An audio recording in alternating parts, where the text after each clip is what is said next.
Hi, and welcome to this week's episode of Craft Box from the Sunday Times on February 4th. We're going to take a look at the cover page of the New York Times book review.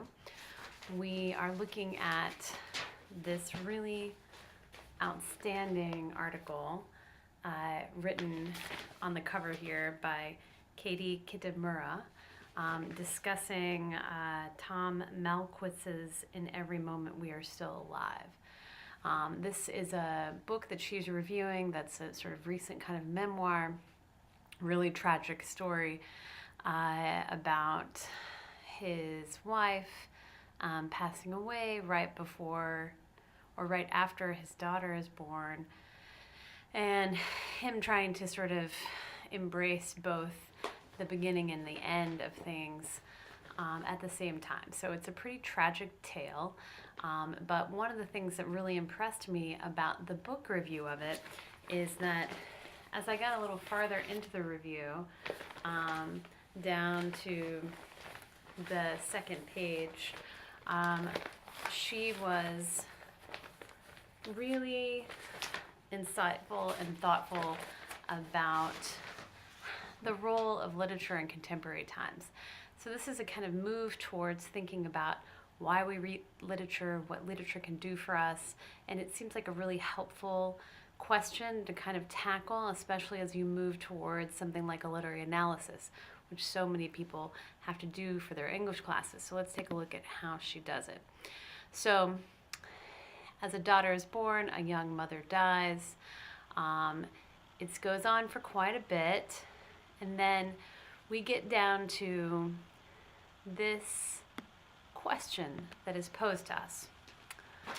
What kind of emotional experience do we expect from a work of art? Once upon a time, we turned to art in search of catharsis, submitting to a rite of terror and purification, the workings of which were beyond our comprehension. But in the age of psychology and self-help, our expectations have shifted. Increasingly, we seek narratives that guide us through our fear, language that diagnoses and renders transparent, a timeline of redemption and resolution that's legible and coherent.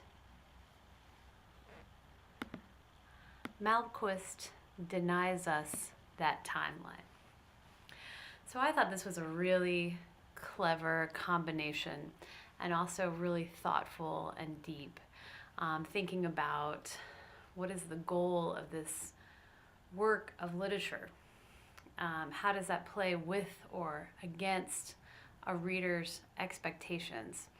And these are the kind of questions that it really behooves you to ask yourself, especially as you move towards the end of a literary analysis and you spend a lot of time deep in thought about what that book or play or poem is doing.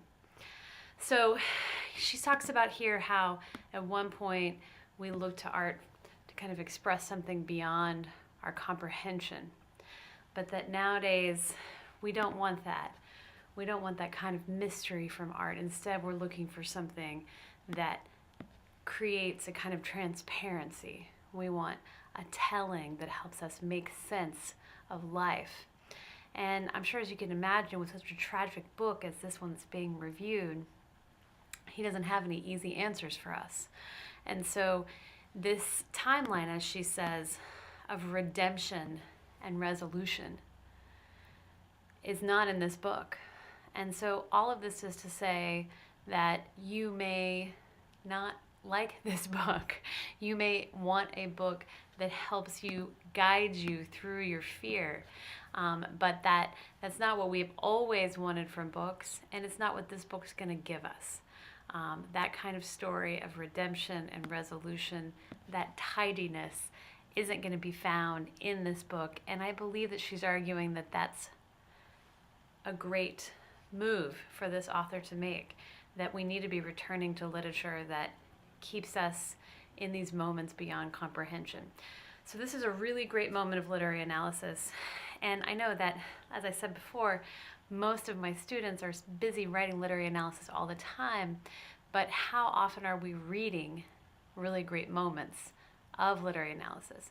This is certainly one where the author, one, asks us what are our expectations as readers, two, discusses how those expectations have evolved over time, and three, kind of makes a case for how this book falls in line, or not in this case, in line with those expectations and the results.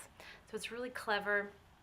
The language is really beautiful, and I think it's a really great model for how to do some really wonderful literary analysis. Thanks.